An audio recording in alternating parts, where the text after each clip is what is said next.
সাহাবী বলছেন নবী কেমন ছিল জানো? যার সারা অঙ্গ একসাথে দেখলে সবচেয়ে সুন্দর, প্রতি অঙ্গ আলাদা আলাদা দেখলেও সবচেয়ে সুন্দর। আরেকজনকে বলছে আপনি বলেন তো, আরেক সাহাবী বলছে আমি বলি যে নবী ছিলেন এমন যাকে একবার দেখলে আবার দেখতে মন চায়, দ্বিতীয়বার দেখলে প্রথমবারের চাইতে আরো সুন্দর মনে হয়, যত তারে দেখি তত সুন্দরই লাগে। তিনি ছিলেন আল্লাহ তাআলা মেরাজে, এই যে এই মাস 7 আসমানের উপরে আরশে আজিমে আল্লাহ তাআলা নবীকে নিয়ে গেলেন।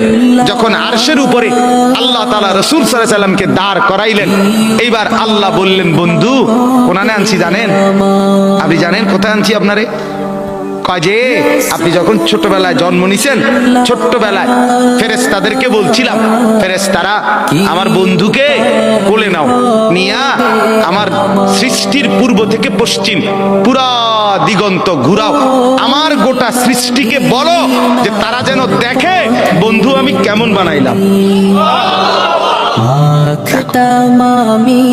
এক আসমান দেখো, জমিন দেখো, বন্ধু আমি কেমন বানাইলাম। নাক দেখো, চোখ দেখো, ঠোঁট দেখো, মুখের চাহনি দেখো, চেহারার রং দেখো, চোখের পলক দেখো। এরপরে আল্লাহ 7 আসমানে আরশে আজিমে নিয়ে এইবার আল্লাহ বললেন বন্ধু সেদিন ছোট্টবেলায় কোলে আপনারে সবাই দেখছে, এবার সব কিছুর উপরে আইনা, উপরে শুধু আমি আল্লাহ, তার নিচেই আপনি, এবার আপনি দেখেন গোটা সৃষ্টি আমি কেমন বানাইলাম। ওই সময় ওরা দেখছে, এখন আপনি দেখেন, আপনি দেখেন।